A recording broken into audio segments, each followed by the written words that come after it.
जय जय जय श्री राम।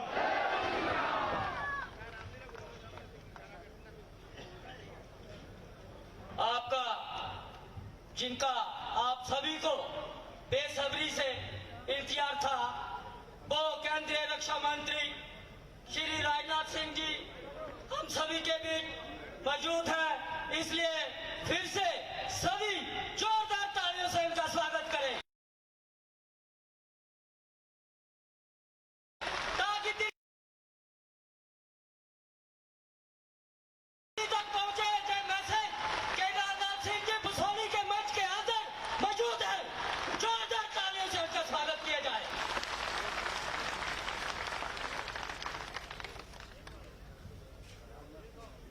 इसके बाद हम मंच का संचालन करने जा रहे हैं। सबसे पहले राजनाथ सिंह जी को पहाड़ी जिला के प्रधान दर्शन सिंह जी उनको पगड़ी पहना के उनका स्वागत करेंगे। उसके साथ साथ तालियां उतनी देर बजनी चाहिए जितनी देर उनका स्वागत किया जाए। इसके बाद मैं सुमेश पोलिया जी से अनुरोध करूंगा कि वो हमारे प्रत्याशी डॉक्टर जितेंद्र सिंह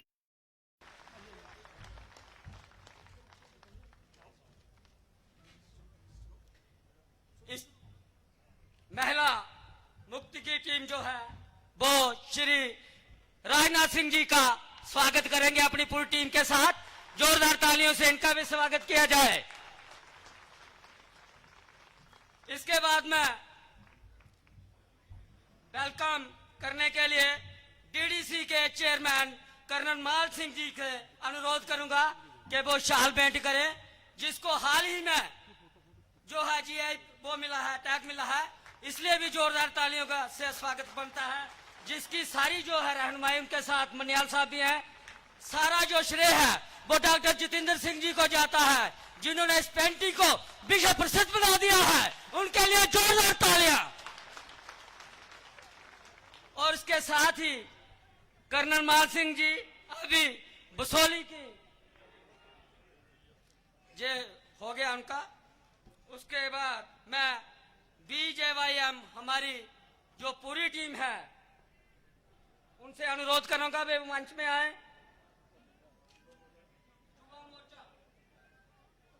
युवा मोर्चा टीम जो है हमारी,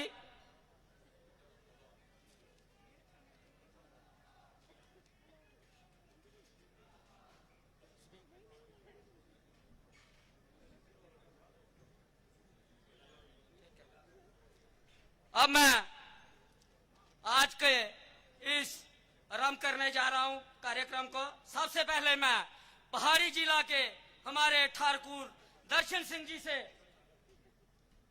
ये हमारे बादा साहब युवा मोर्चा के डिस्ट्रिक्ट जो है वो हमारे युवा मोर्चा के प्रधान हैं, वो शाल दे के जो है वो उनको भेंट कर रहे हैं। इसके बाद मैं पहाड़ी जिला के प्रधान ठाकुर दर्शन सिंह जी से विनती करूंगा कि वो आए और अपने विचार रखें। ठाकुर दर्शन सिंह जी। भारतीय जनता पार्टी। भारत माता की, भारत माता की। माननीय प्रधानमंत्री नरेंद्र भाई मोदी जी, माननीय राजनाथ सिंह जी, माननीय डॉक्टर जितेंद्र सिंह जी। आज इस विश्वस्थली के रामलीला ग्राउंड में हमारे बीच हमारे देश के यशस्वी रक्षा मंत्री और पूरे देश के प्रिय नेता माननीय राजनाथ सिंह जी, मैं सभी से आपसे निवेदन करूंगा कि जोरदार तालियों के साथ इनका स्वागत करें। इनके साथ में हमारे जम्मू कश्मीर के विकास पुरुष और हम सबके प्रिय नेता आदरणीय डॉक्टर जितेंद्र सिंह जी, मैं सबसे निवेदन करूंगा कि इनका भी बहुत तालियों से, जोरदार तालियों से स्वागत करें। इनके साथ में हमारे जम्मू कश्मीर प्रदेश के संगठन महामंत्री अशोक कोल जी, इनके साथ में हमारे डॉक्टर देवेंद्र मनियाल जी और सम्मानित मंच माननीय रक्षा मंत्री जी, मैं आपको बता दूं कि जो हमारे सांसद डॉक्टर जितेंद्र सिंह जी हैं, इन्होंने पूरे जम्मू कश्मीर में अनेकों प्रकार के विकास के कार्य किए हैं। मैं अपनी बसोली से, विश्वस्थली से ही शुरुआत करता हूं कि विश्वस्थली में जो जहां की बहुत ही प्राचीन, जो हमारी जहां की संस्कृति थी, जहां की बाल पेंटिंग और पश्मीना शाल, उसको जीआई टैग का जो उसकी विश्व स्तरीय मान्यता जो है वो माननीय डॉक्टर जितेंद्र सिंह ने दिलाई। यहीं के साथ में शापर कंडी का प्रोजेक्ट जो 40 सालों से बंद पड़ा था, आदरणीय डॉक्टर जितेंद्र सिंह जी ने अपने प्रयास से और माननीय हमारे देश के प्रधानमंत्री जी से बात करके जो 40 साल से प्रोजेक्ट बंद पड़ा था, प्रोजेक्ट को चालू करवाया। आज वो प्रोजेक्ट हमारी कंडी बेल्ट के किसानों के लिए आने वाले समय में बहुत ही मददगार और हमारे किसानों के विकास के लिए बहुत ही मददगार साबित होगा। उसके बाद में हमारा जो डॉक्टर साहब की कॉन्स्टिट्यूंसी है, उधमपुर, कठुआ, डोडा, 3 मेडिकल कॉलेज डॉक्टर साहब ने हमें दिए हैं। ये पूरे हिंदुस्तान में पहली कॉन्स्टिट्यूंसी है कि जहां पे 3 मेडिकल कॉलेज बने हैं। एम्स, आईआईएम, आईआईटी, शापरकंडी का प्रोजेक्ट, कीड़िया कंड्याल का पुल, हमारे बसोली में जो नॉर्थ का सबसे बड़ा रोप ब्रिज है अटल सेतु, वो भी हमारे डॉक्टर जितेंद्र सिंह जी की देन है। अनेकों प्रकार के कार्य जो हैं डॉक्टर जितेंद्र सिंह जी ने हमारे क्षेत्र को दिए हैं। शतरगला टनल के लिए 5000 करोड़ रुपए का जो टनल के लिए सेक्शन कराया है, वो भी डॉक्टर साहब का हम सब बहुत बहुत आभार और धन्यवाद करते हैं।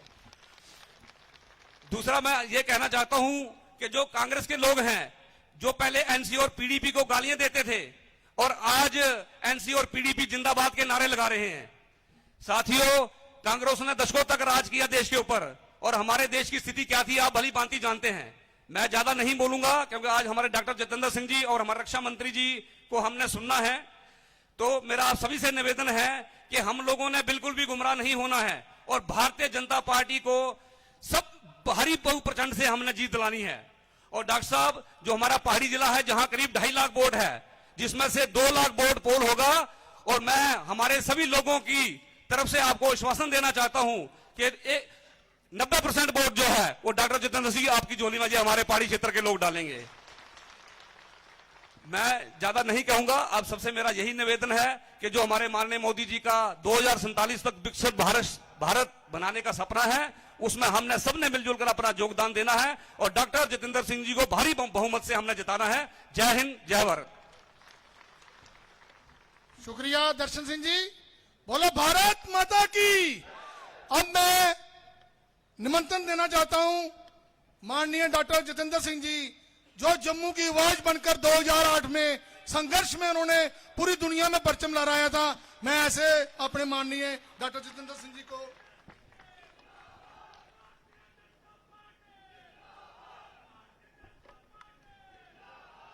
भारत माता की, भारत माता की।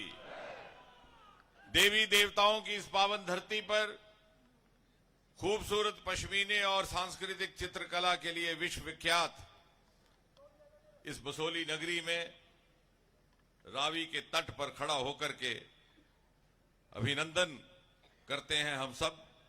भारत सरकार के तेजस्वी रक्षा मंत्री, पूर्व में रहे भारतीय जनता पार्टी के राष्ट्रीय अध्यक्ष, पूर्व में रहे भारत सरकार के गृह मंत्री और पूर्व में रहे उत्तर प्रदेश के मुख्यमंत्री और हम सब के हृदय सम्राट, इस क्षेत्र से भली भांति परिचित परमादरणीय राजनाथ सिंह जी का। मान्यवर, यहां के लोगों को आपके साथ एक विशेष लगाव है। ये सदा आपके दर्शन के अभिलाषी रहते हैं और सदा आपके स्नेह और आपके प्रेम के मुंतजर। और इसका यह भी कारण है कि आपने भी हमेशा इनको एक खास तवज्जो दी है। सरकार बनने से पहले जब आप पार्टी के राष्ट्रीय अध्यक्ष थे, तब भी आपका बार बार यहां आना होता था। कोई ऐसा कार्यकर्ता नहीं जिसको आप व्यक्तिगत तौर पर जानते ना हो, जिसकी सुध बुध ना लेते हो। उसके उपरांत जब भारतीय जनता पार्टी की ओर से जम्मू कश्मीर की चिंता के लिए एक विशेष सांसदों का दल बना लगभग सन 2011 में, उसके भी मुखिया आप थे। कई दिनों तक आपने इस प्रदेश का विस्तृत प्रवास किया और हम में से कुछ एक कार्यकर्ताओं को आपसे साथ रहने के लिए रह करके बहुत कुछ सीखने को भी मिला। अभी हाल ही में जब आप गृह मंत्री थे तो पहली बार सीमावर्ती क्षेत्र के लोगों की चिंता का काम हुआ। उससे पहले आए दिन गोलीबारी हुआ करती थी, हमारे जवानों के सिर काट लिए जाते थे, इस तरफ से कोई जवाबी कार्रवाई ना होती। जो वहां से उखड़ जाते हमारे भाई बहन तो शरण लेने के लिए कहां जाना है उन्हें मालूम ना होता। कभी किसी पंचायत घर में, कभी किसी स्कूल में, कभी किसी रिश्तेदार के घर में। आपने गृह मंत्री के रूप में प्रत्येक घर में फैमिली बंपर बनाए। मुझे याद है जब बंकर बनाने का प्रस्ताव आपके आगे रखा गया तो आरंभ में कम्युनिटी बंपर थे, लेकिन जब वहां के लोगों ने आग्रह किया कि नहीं हर परिवार के लिए हो, तो आपने एक विशेष उसमें हस्तक्षेप करके विशेष एलोकेशन दे करके प्रत्येक परिवार के लिए एक आला किस्म के फैमिली बंकर बनाए। साथ ही साथ ये शिकायत आया करती थी कि सीमावर्ती क्षेत्र में रहने वाले युवाओं को इंटरनेट की फैसिलिटी नहीं क्योंकि टावर नहीं है, तो आपने वो टावर भी बनवाए। 0 लाइन सीमावर्ती तक अंतर्राष्ट्रीय बॉर्डर पर आपने सड़कें बनवाई और 4% आरक्षण जो LOC के बच्चों को मिलता था अंतर्राष्ट्रीय बॉर्डर पर नहीं मिलता था, वो भी आपके गृह मंत्री के रूप में हुआ। नई 4-4, 5-5 बटालियंस स्थापित करने का काम, जिसमें महिला बटालियन भी साफ थी, आपके द्वारा ही गृह मंत्री के रूप में आदेश जारी हुआ।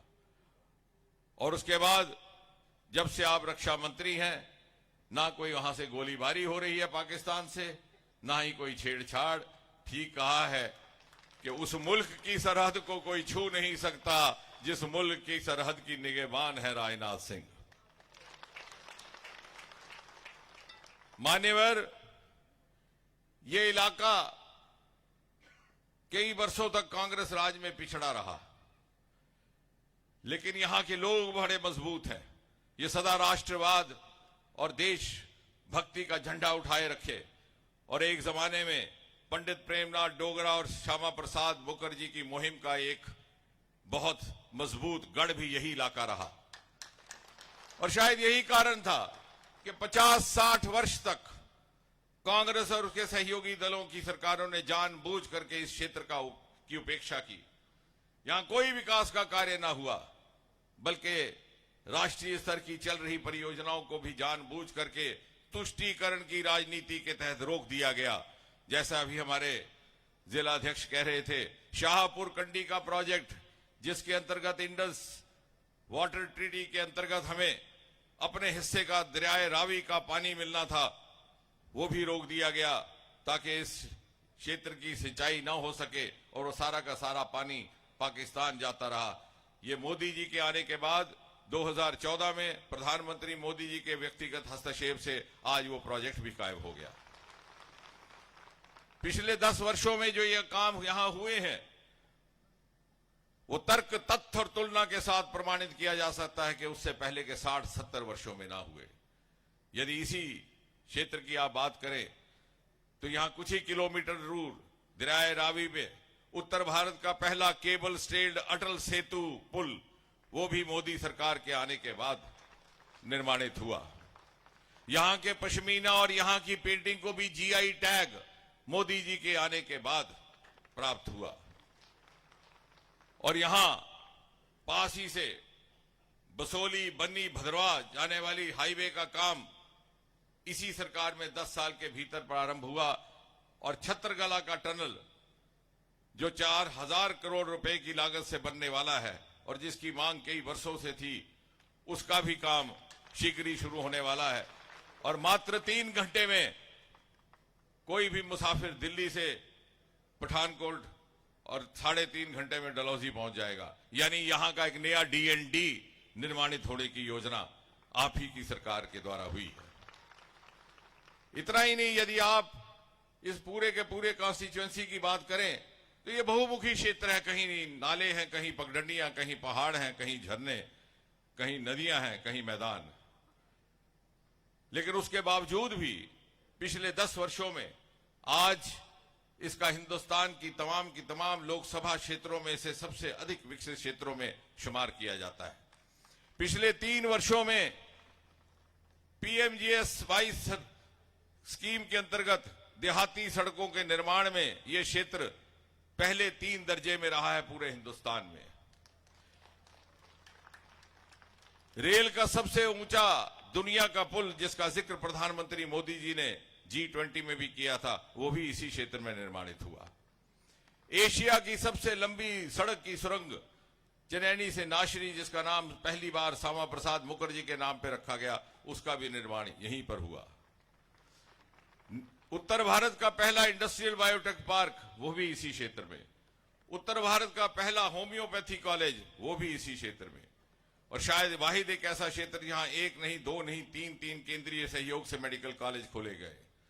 उत्तर भारत का पहला नदी सुंदरीकरण का देविका प्रोजेक्ट, वो भी इसी क्षेत्र में। और बैंगनी क्रांति, पर्पल रेवोल्यूशन, जिसने देश को लेवेंडर स्टार्टअप का नया आयाम दिया, जिसकी झलक हमने 26 जनवरी को कर्तव्य पथ पर देखी, वो भी इसी क्षेत्र से जन्मा हुआ, भद्रवा से, जहां पिछली बार आपकी एक सभा भी हुई थी। और ये सब कार्य पिछले 10 वर्षों में हुए, क्योंकि मोदी जी के नेतृत्व में इस सरकार ने यह संकल्प किया था कि जो जो क्षेत्र पिछली सरकारों की उपेक्षा के शिकार रहे, उन्हें विकसित कर करके बराबर के दर्जे में लाना है।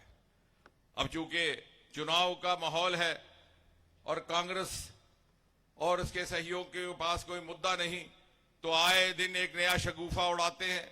सुबह उड़ता है, शाम तक वो खुद ब खुद ठंडा हो जाता है। अब 2-1 दिन से ये कहा गया, क्योंकि आपने गृह मंत्री के रूप में जितनी चिंता विस्थापित समाज की है माननीय राजनाथ सिंह जी, इतनी पहले ना हुई थी। चाहे वो पाकिस्तान अधिकृत जम्मू कश्मीर से आए हुए विस्थापित थे, चाहे वो पाकिस्तान के शरणार्थी थे, चाहे वो कश्मीरी पंडित विस्थापित थे। और 2-1 दिन से ये शगुफा उड़ा कि मोदी सरकार तो अब उनकी जमीनें ही ले जाएगी। और शगुफा उड़ाने वाले कौन महानुभाव, जिन्होंने गरीबों की जमीनें हड़पी हुई हैं, अभी तक केस चल रहे हैं। मैं माननीय रक्षा मंत्री जी को साक्षी मान करके ये बात कहना चाह रहा हूं कि 254C सेक्शन, जिसको लेकर के ये अफवाहें उड़ा जा रही हैं, उसमें कोई तथ्य नहीं है। कोई भी ऐसा निर्णय मोदी सरकार के होते नहीं लिया जाएगा जिससे किसी भी वर्ग के हित को नुकसान पहुंचता हो।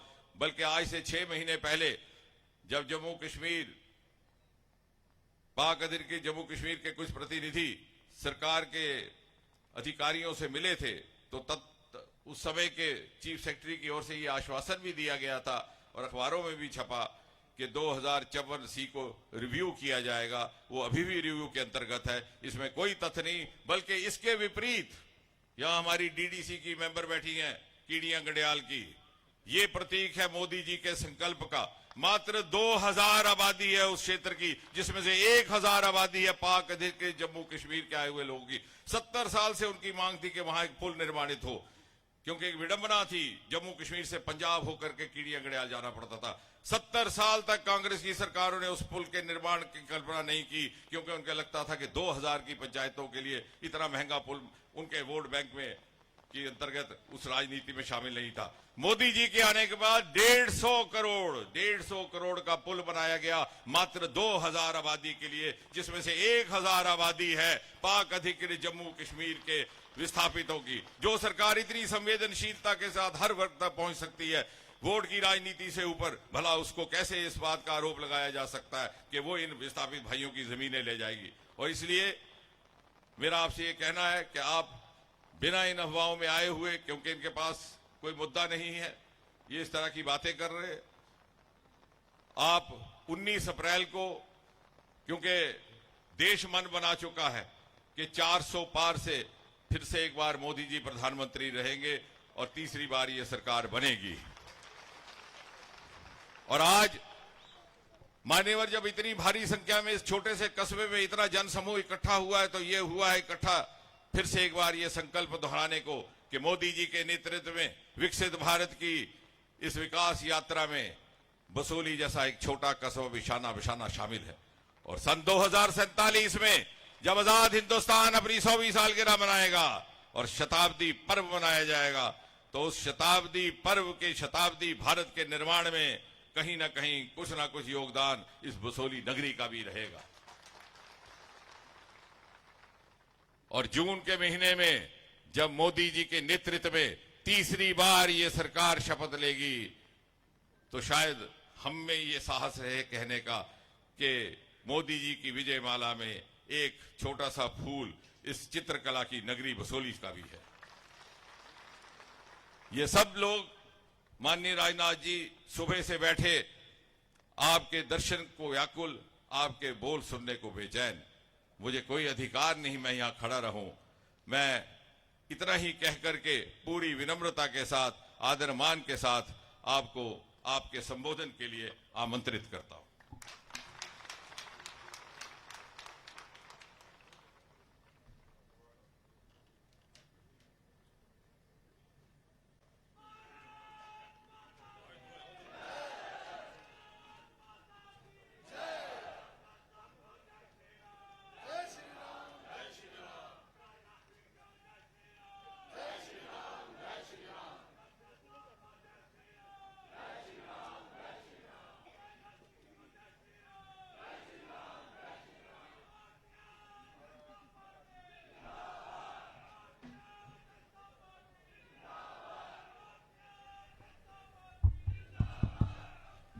बोलिए।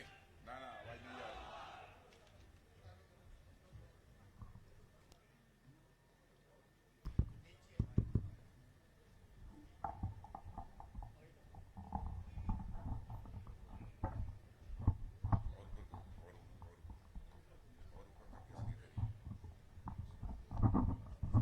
और ऊपर करिए, कोई आदमी नहीं, मुझसे लंबा नहीं हो सकता।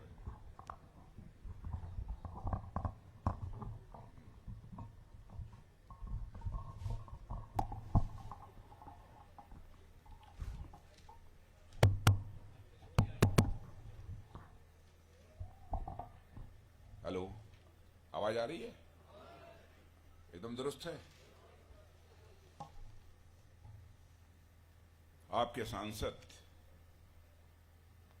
और भारत सरकार में मंत्री doctor Jitendra Singh ji, general secretary Shri Ashok ji Kaul, general secretary doctor MK. Manyal. हाँ, नहीं आवाज तो मुझे ही नहीं सुनाई दे रही, तो आप लोगों को कैसे सुनाई देगी?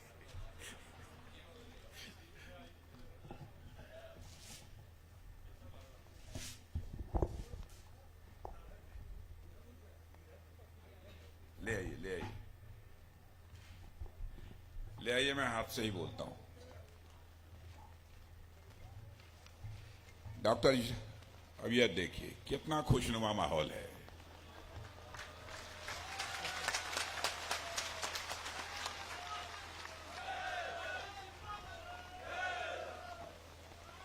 ये डॉक्टर जितेंद्र सिंह जी का करिश्मा है।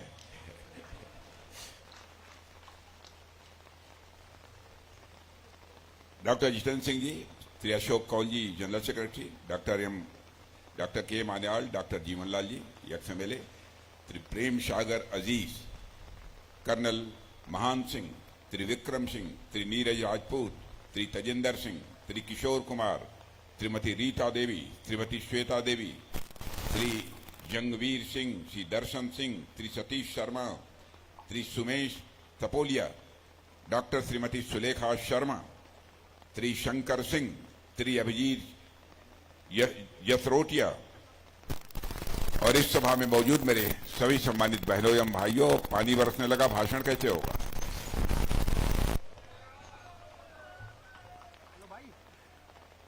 वैसे आप इतना ही कहना चाहूंगा बहनों भाइयों, शायद ये पहली बार इस स्थान पर किसी सार्वजनिक सभा को संबोधित करने के लिए आप लोगों के सामने खड़ा हुआ हूं।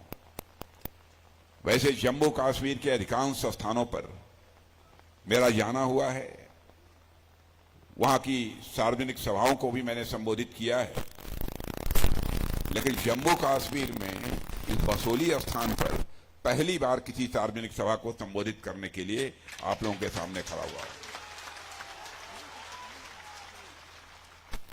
पहली बार आया हूं, फिर भी आप लोगों ने बहुत ही गर्मजोशी के साथ स्वागत किया है। भारत की परंपरा है और शिष्टाचार का तकाजा भी है। स्वागत, अभिनंदन और सलाम दुआ कभी एक तरफा नहीं होना चाहिए। इसलिए मैं भी अपनी तरफ से शीश झुकाकर आप सभी बहनों भाइयों का हार्दिक अभिनंदन करता हूं, आप सभी का स्वागत करता हूं। मेरे बहनों भाइयों,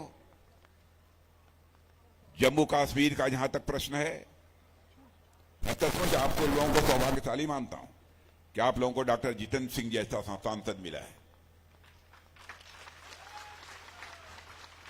सरकार में मंत्री के रूप में बखूबी अपनी जिम्मेदारी का वो निर्वाह करते हैं। और इतना ही नहीं, भारत की संसद में यदि किसी विषय पर बोलना होता है तो डॉक्टर जितेंद्र सिंह जी जितने प्रभावी तरीके से बोलते हैं कि सभी के द्वारा उसकी सराहना की जाती है। ऐसे हैं आपके डॉक्टर जितेंद्र सिंह। लेकिन चुनाव हो रहा है, तीसरी बार वो प्रत्याशी बनकर चुनाव के मैदान में है।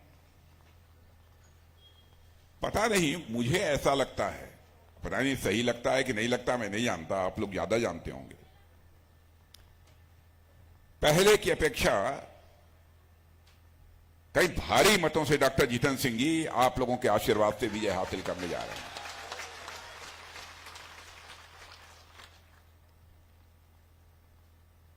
जहां तक मोदी जी की सरकार का प्रश्न है, भारत ही नहीं सारी दुनिया इस सच्चाई को स्वीकार करती है कि भारत तेजी के साथ आगे बढ़ रहा है।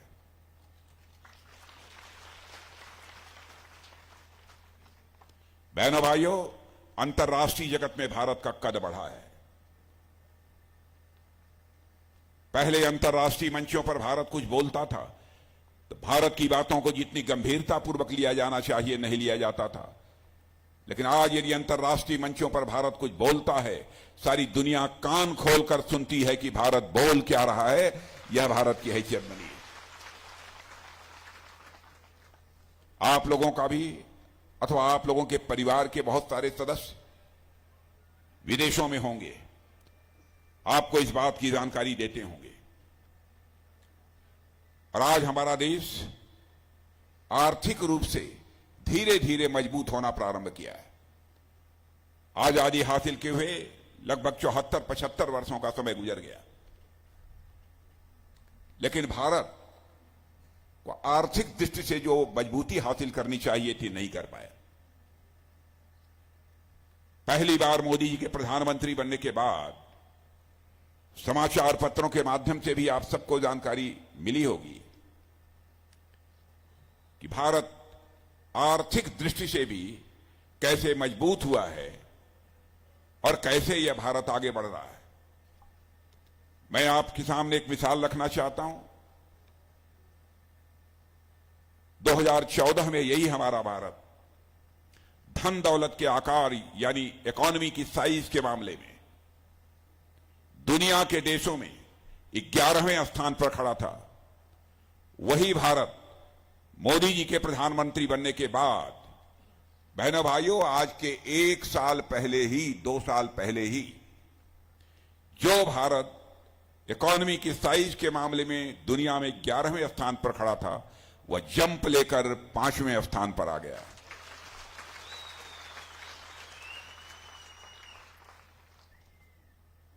और सारी दुनिया के अर्थशास्त्री मानते हैं, दुनिया की जानी मानी फाइनेंशियल फर्म्स भी मानती हैं, उनका दावा है भारत जिस तेजी के साथ आगे बढ़ रहा है, इस सच्चाई को नकारा नहीं जा सकता कि 2026 समाप्त होने के बाद 2027 आते आते यही भारत इकोनॉमी की साइज, अर्थव्यवस्था के आकार के मामले में दुनिया की टॉप 3 कंट्रीज में आकर खड़ा हो जाएगा।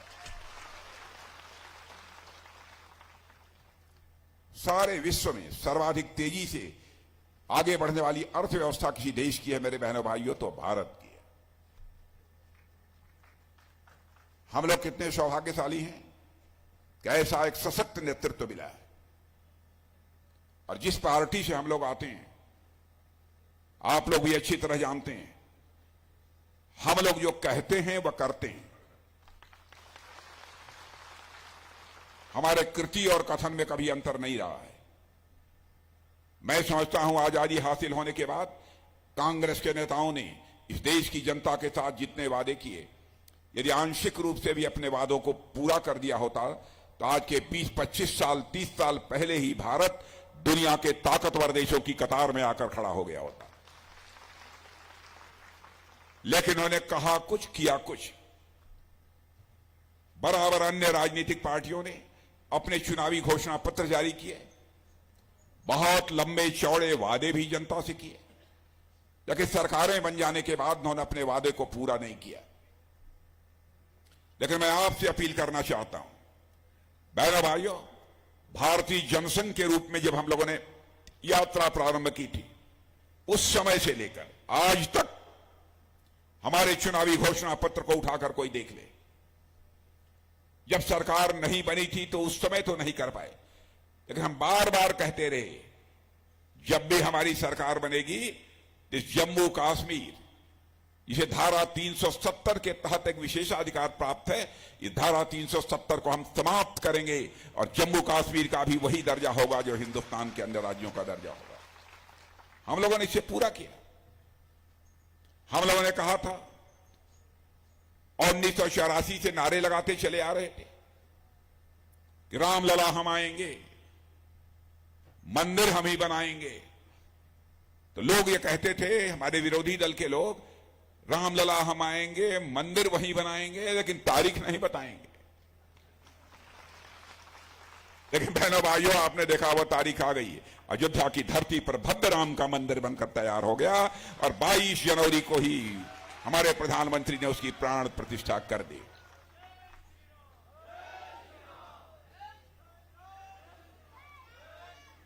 और मुझे तो पता नहीं क्यों यह एहसास होता है कि भारत में भी अब राम राज्य का आगाज हो चुका है। बहनों भाइयों, राम राज्य आने से भी कोई रोक नहीं पाएगा।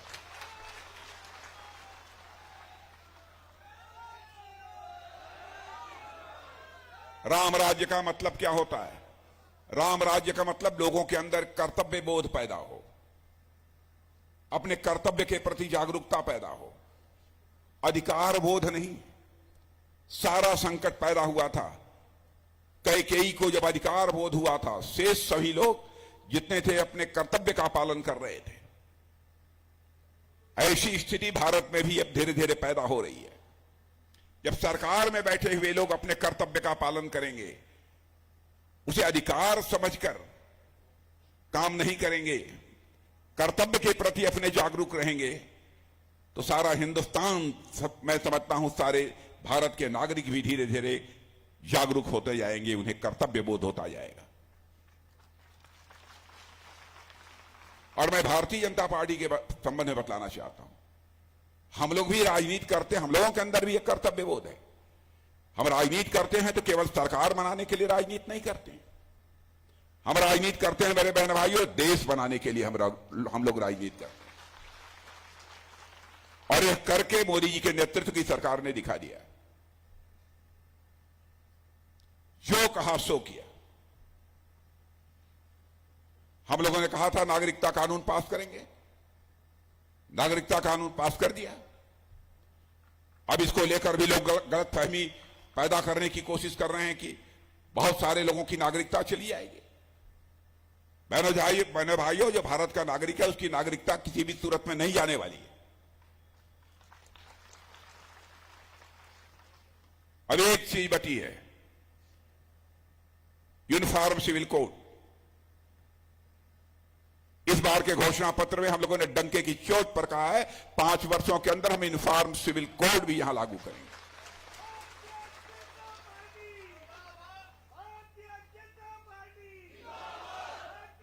इस देश में समान नागरिक संहिता क्यों नहीं होनी चाहिए, इसका किसी के पास कोई तर्क नहीं है। इसीलिए मैं कहता हूं कि जो हम लोगों ने कहा वह किया। और मैं जानता हूं आजाद भारत में बहुत बड़ा संकट पैदा हुआ था कि नेताओं के कहने और करने में अंतर होने के कारण ही भारत की राजनीति और भारत के नेताओं पर से जनता का विश्वास धीरे धीरे समाप्त होता चला गया। जो कहता कुछ था और करता कुछ था, उसको लोग कहते थे ये नेता है, यानी जो झूठ बोले वही नेता है। यह धारणा बनी हुई थी। मैंने भाइयों, मैं डंके की चोट पर कह सकता हूं, इस धारणा को तोड़ने का काम यदि किसी ने किया है तो भारतीय जनता पार्टी ने किया है। भारत की राजनीति में अन्य राजनीतिक पार्टियों ने जो विश्वास का एक संकट पैदा किया था, उस विश्वास के संकट को हम लोगों ने चुनौती के रूप में स्वीकार किया। हम लोगों ने कहा था ना, धारा 370 समाप्त करेंगे, कर दिया। राम मंदिर हो गया, नागरिकता कानून हो गया, 3 तलाक के बारे में भी हम लोगों ने कहा था। लोग ये कहते हैं, हमारे विरोधी दल के लोग, अरे साहब दूसरे धर्मावलंबियों के मामले में आप क्यों हस्तक्षेप करते हैं, क्या आपको अधिकार है? मैं उन्हें साफ कर देना चाहता हूं 2 टूक शब्दों में कि बहनों भाइयों, कोई मां, बहन, बेटी चाहे किसी भी धर्म की मानने वाली क्यों न हो, वो हमारी भी मां है, बहन है और बेटी है। उसका कोई शोषण करे, उसकी उपेक्षा करे, सरकार बने या न बने, सरकार भाड़ में जाए, लेकिन नारी सम्मान पर चोट कभी भी हमारी पार्टी बर्दाश्त नहीं कर सकती। उस मामले में भी जो फैसला करना चाहिए कर लिया, 3 तलाक की व्यवस्था समाप्त कर दी। कैसे हम स्वीकार कर सकते हैं? तो आप किसी से शादी करिए और शादी करने के बाद 10 दिन के बाद या तीसरे दिन ही आप 3 बार तलाक तलाक तलाक बोल दीजिए, उसकी छुट्टी हो जाए, कहां जाएगी? इसीलिए मैं कहता हूं कि हम लोग राजनीति केवल सरकार बनाने के लिए नहीं करते हैं, देश बनाने के लिए हम लोग राजनीति करते हैं।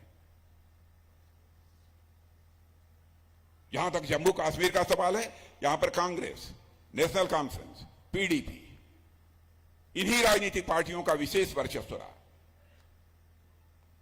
और मुझे याद है कि ये लोग कहते थे धारा 370 यदि समाप्त होगी तो यहां पर खून की नदियां बहेंगी। अरे मैं उनको बताना चाहता हूं, खून की नदियां नहीं, पानी की नदियां बहेंगी। और ऐसे ही जिस तरीके से जम्मू कश्मीर का विकास हो रहा है, तो जम्मू कश्मीर में दूध की नदियां बहेंगी, खून की नदियां नहीं बहेंगी। अरे जी, मैं कहूं कि सचमुच हमारे मोदी जी ने जम्मू के लोगों को उनका हक सूद सहित वापस किया है, तो यह कहना भी अतिशयोक्तिपूर्ण नहीं होगा। मेरे बहनों भाइयों, हम लोग बराबर कहते रहे कि जहां हुए बलिदान मुखर्जी, वह कश्मीर हमारा है। और बहनों भाइयों, उस संकल्प को हमारी सरकार ने पूरा कर दिया है। यहां पर अन्य भी बहुत सारे 370 समाप्त होने के बाद जो हमारी सरकार ने फैसला किया है, उसके बारे में आप सभी अच्छी तरह जानते हैं। यह कांग्रेस के लोग विरोध कर रहे थे, लेकिन आपने देखा होगा कि राहुल गांधी ने जब अपनी न्याय यात्रा समाप्त की, तो इसी गुलबर्ग में आकर मैंने देखा कि बर्फों से वह एक वहां पर एंजॉय कर रहे थे, खेल रहे थे। मैंने देखा कि प्रियंका जी भी आई थी, एक दूसरे के ऊपर लोग बर्फ फेंक रहे थे। यदि धारा 370 समाप्त न हुई होती तो शायद यह अवसर उनको न मिलता।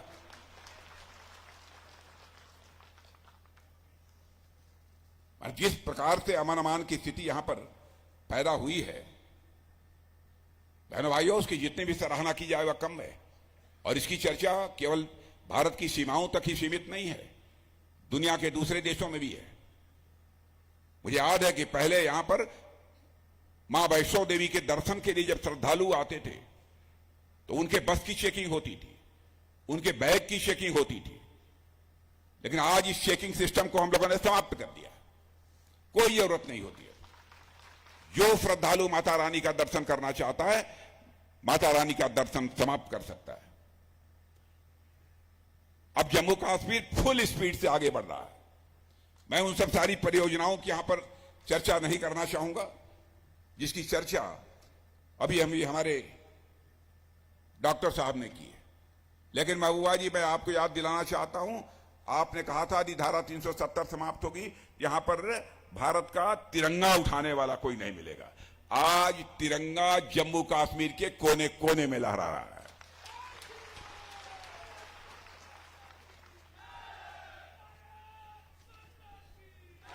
यह है हमारी ताकत, यह है हमारी ताकत मेरे बहनों भाइयों। और आज मैं आपसे कहना चाहता हूं कि हमारे प्रधानमंत्री ने बहुत सारे काम किए। शायद ही ऐसा कोई हमारे देश में बचा होगा जो सरकारी योजनाओं का किसी न किसी रूप में वह लाभार्थी न हो। गरीबों का अथवा मध्यम वर्गीय लोगों का जहां तक प्रश्न है, आप उन बारे में भी जानते हैं कौन सी सुविधाएं मिली हैं। मैं जम्मू कश्मीर में भी जानता हूं बहुत सारे ऐसे घर हैं जहां पर कि नल के माध्यम से जल नहीं पहुंचता था। नल के माध्यम से घरों में जल पहुंचना चाहिए सारे देश में। पहली बार किसी प्रधानमंत्री ने चिंता की तो हमारे संवेदनशील प्रधानमंत्री मोदी जी ने चिंता की इसकी। आपने देखा होगा कि राजस्थान, मध्य प्रदेश, छत्तीसगढ़, झारखंड के कई ऐसे जिले हैं मेरे बहनों भाइयों की माताएं बहनें दूर दराज किसी नाले से, किसी नदी से घड़ों में पानी भरकर और घड़े पर घड़ा रखकर अपने सिर के ऊपर वह पानी लेकर आती थी और अपने घर की आवश्यकताओं को पूरा करती थी। लेकिन महिलाओं को जिन कठिनाइयों का सामना करना पड़ता था उसका एहसास यदि किसी को पहली बार हुआ भारत की राजनीति में तो हमारे प्रधानमंत्री मोदी जी को हुआ। और उन्होंने कहा चाहे जो कुछ भी हो, जितना पैसा लगेगा हम लगाएंगे, लेकिन हम हर घर में नल के माध्यम से जल पहुंचाएंगे। और मैं आज आप लोगों से भी कहना चाहता हूं, यदि किसी का घर यहां छूट गया होगा बहनों भाइयों, आप पक्का विश्वास रखिए आपके घर में भी नल के माध्यम से जल पहुंचकर रहेगा, एक भी घर शेष नहीं बचेगा। किसी ने कभी चिंता नहीं की। हर व्यक्ति के सिर पर एक पक्की छत होनी चाहिए। जम्मू कश्मीर में तो उतना नहीं देखने को मिलता है, लेकिन देश के दूसरे राज्यों में चले जाइए, पहले अधिकांश कच्चे मकान लोगों को देखने के मिलते थे। प्रधानमंत्री ने संकल्प लिया एक भी परिवार शेष नहीं बचेगा जिस परिवार को अपना सिर ढकने के लिए पक्का छत मुहैया हो जाए। 4 करोड़ से अधिक पक्के मकान बनकर लोगों को मुहैया हो गए, मिल गए। और इस बार के घोषणा पत्र में यह भी संकल्प लिया है कि आगे भी 4 करोड़ घर बनेंगे, यानी हिंदुस्तान में एक परिवार भी शेष नहीं बचेगा जिस परिवार को अपना सिर ढकने के लिए पक्का छत मुहैया हो जाए। एक परिवार भी शेष नहीं बचेगा। आयुष्मान भारत योजना, मैंने देखा है गरीब छोड़िए, मध्यम वर्गीय परिवारों में लोग बीमार पड़ जाते थे, पैसे के अभाव में अपना इलाज नहीं करा पाते थे, क्योंकि अब इलाज भी कितना महंगा हो गया है। प्रधानमंत्री ने फैसला किया कि आयुष्मान भारत योजना लागू करेंगे और गरीबों के 5 लाख रुपए तक का मुफ्त इलाज किया जाएगा। यह सिलसिला भी भारत में प्रारंभ किया। और आज आपको बतलाना चाहता हूं, कल जो चुनावी घोषणा पत्र बना है उस घोषणा पत्र की कमेटी का चेयरमैन मैं ही था। प्रधानमंत्री जी ने अपनी संवेदना व्यक्त करते हुए उस समय कहा कि राजनाथ जी जो घोषणा पत्र बन रहा है उसमें एक बात ये जरूर डाल दीजिए कि 70 वर्ष की आयु के, चाहे किसी इनकम ग्रुप के हों, चाहे किसी जाति के हों, सभी को आयुष्मान भारत की सुविधा मुहैया कराई जाएगी। 4 जून को के बाद जब आपकी सरकार बनेगी बहनों भाइयों, तो मैं समझता हूं कि जुलाई से जितने भी हमारे इस प्रकार के 70 साल की आयु से अधिक के लोग हैं, एक परिवार में 4 लोग हैं तो चारों को आयुष्मान भारत की सुविधा उपलब्ध होगी, यानी 5 लाख रुपए तक का मुफ्त इलाज। मैं याद दिलाना चाहता हूं आपकी कोविड के संकट की। विश्व के अधिकांश देश कोविड के संकट से प्रभावित थे। भारत की हालत तो यह थी कि यहां पर कोविड के संकट से निजात दिलाने के लिए हमारे पास वैक्सीन नहीं थी ताकि लोगों को टीका लगाया जा सके। प्रधानमंत्री ने चटपट वैज्ञानिकों से संपर्क किया, स्वयं जाकर बेंगलुरु में उनकी हौसला अफजाई की, और वैज्ञानिकों ने एक बार संकल्प लिया, तो संकल्प लिया तो आज मैं दावे के साथ कह सकता हूं कि भारत में शायद ही ऐसा कोई नागरिक हो जिसे कि कोविड की वैक्सीन की कम से कम 2 डोज नहीं तो 3 डोज निश्चित रूप से लगी होगी। दुनिया के धनवान देशों में भी मैं जानता हूं वहां के सभी लोगों को कोविड वैक्सीन की 2 डोज 3 डोज नहीं लगी है तो केवल और केवल हमारे देश भारत में लगी है। मेरे बहनों भाई, ये हमारी स्थिति है। और भारत की मान्यता सारी दुनिया में कैसे बढ़ी है, एक घटना की आपको जानकारी देना चाहता हूं। रूस और यूक्रेन के बीच इस समय युद्ध चल रहा है। हमारे भारत के बहुत सारे बच्चे वहां, कोई मेडिकल की पढ़ाई कर रहा है, कोई इंजीनियरिंग का कोर्स कर रहा है, कोई मैनेजमेंट का कोर्स कर रहा है। बराबर रूस की तरफ से मिसाइलें चल रही थी, यूक्रेन की तरफ से भी चल रही थी, बम गोले सब चल रहे थे, बड़ी संख्या में लोग मारे जा रहे थे। स्वाभाविक रूप से जो बच्चे विदेशों में पढ़ते थे उनके माता पिता परिवार के सदस्यों ने मांग करनी शुरू की, मोदी जी चाहे जैसे हो हमारे बच्चों को यूक्रेन से आप बाहर निकालिए। बहनों भाइयों, हमारे प्रधानमंत्री ने रूस के राष्ट्रपति से बात की, यूक्रेन के राष्ट्रपति से बात की, अमेरिका के राष्ट्रपति से बात की। 4.5 घंटे के लिए युद्ध रुक गया और हमारे 22,500 बच्चे यूक्रेन से चलकर भारत आ गए।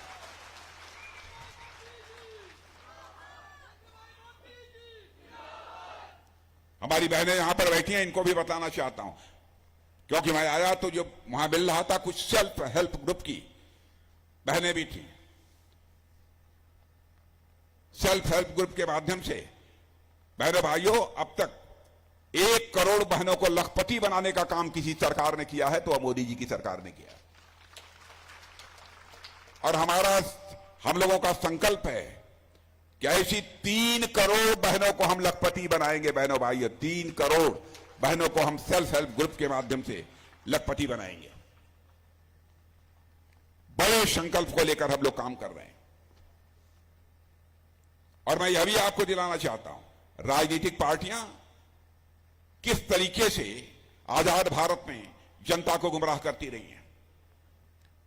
कांग्रेस की पार्टी ने पहले ही प्रारंभ से 51 से यह कहना प्रारंभ कर दिया था, हमारी सरकार बना दो, भारत की गरीबी समाप्त कर देंगे, गरीबी दूर कर देंगे।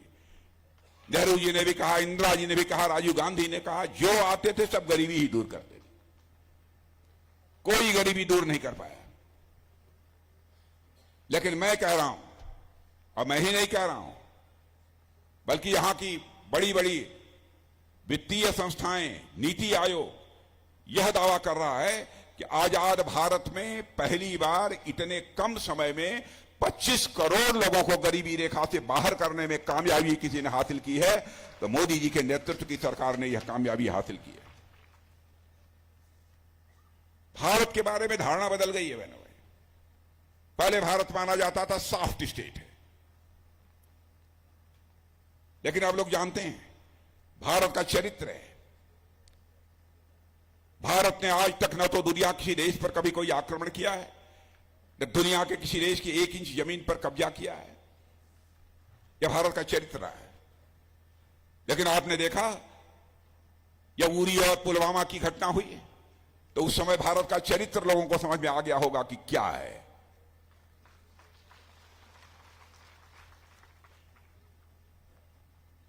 और बहनों भाइयों, उस समय 2 टूक संदेश हम लोगों ने दे दिया, हम किसी को छेड़ेंगे नहीं, लेकिन हमें कोई छेड़ेगा तो हम छोड़ेंगे भी नहीं। हमने साफ यह संदेश दे दिया, देखिए माने हम ऐसा करेंगे ये आवश्यक नहीं है, लेकिन कोई छेड़े ना हमको। हमारे पास वह ताकत है कि हम सीमा के इस पार भी मार सकते हैं और जरूरत पड़ेगी तो सीमा के उस पार भी जाकर मार सकते हैं। यह भारत के पास ताकत है। इन सब सारी चीजों के कारण मेरे बहनों भाइयों, सारी दुनिया में भारत की ताकत बढ़ी है। जम्मू कश्मीर में क्या क्या हुआ है मैं देख रहा था, मैंने बल्कि नोट बनाकर मैं चला कि क्या क्या चीजें हुई हैं। लेकिन मैं सारी चीजों की चर्चा करूंगा तो एक बहुत लंबा समय लगेगा, क्योंकि आप सबको उसके संबंध में जानकारी हो चुकी होगी। मैं अपने महामंत्री जी से पूछ रहा था, वो बतला रहे थे। सारे लोग इन सब सारी चीजों से अच्छी तरह परिचित हैं। अब जम्मू कश्मीर की बहनों को तो एक अधिकार और मिल गया है। पहले यदि बाहर यदि कहीं शादी हो गई तो संपत्ति का अधिकार वो खो देती थी। अब क्या पूछना, शादी कहीं हो, संपत्ति का अधिकार इस जम्मू कश्मीर में उनका कायम रहेगा। यह काम कौन कर सकता था? यह काम यदि कोई कर सकता था तो बहनों भाइयों, हम ही लोगों की सरकार कर सकती थी। क्या क्या विकास हुए हैं इसके संबंध में बहुत सारी चर्चाएं हमारे डॉक्टर जितेंद्र सिंह जी ने आप सबके सामने कर दी हैं, इसलिए उसके विस्तार में जाकर मुझे चर्चा करने की आवश्यकता नहीं है। आज तो मैं लगातार, हम लोग सारे देश भर में दौरे पर हैं। आज डॉक्टर जितेंद्र सिंह जी का आग्रह था कि आप हमारे यहां भी एक बार आ जाइए, तो मैं आ गया, लेकिन माइक थोड़ी गड़बड़ हो गई और इसमें मुझे बोलने में भी प्रॉब्लम हो रही है, क्योंकि हाथ में माइक पकड़कर बोलना, बहुत सारी चीजें अपने आप भूलने लगती हैं, ये मजबूरी है। लेकिन इसमें किसी का दोष नहीं है, कभी कभी हो जाती है गड़बड़ी इस प्रकार की। लेकिन मैं आप सबसे यही अनुरोध करना चाहता हूं कि डॉक्टर जितेंद्र सिंह जी को, अरे अनुरोध करने की भी लगता है मुझे कोई जरूरत नहीं है, आप लोगों ने मन बना लिया है कि डॉक्टर जितेंद्र सिंह जी को भारी मतों से हमको विजय दिलाकर भेजना।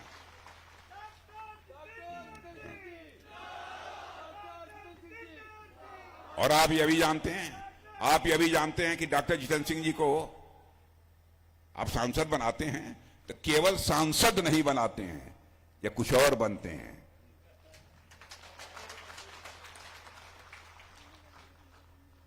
इसलिए बहनों भाइयों, आज के अवसर पर इससे ज्यादा कुछ न कहते हुए आप सभी को धन्यवाद देते हुए अपना निवेदन समाप्त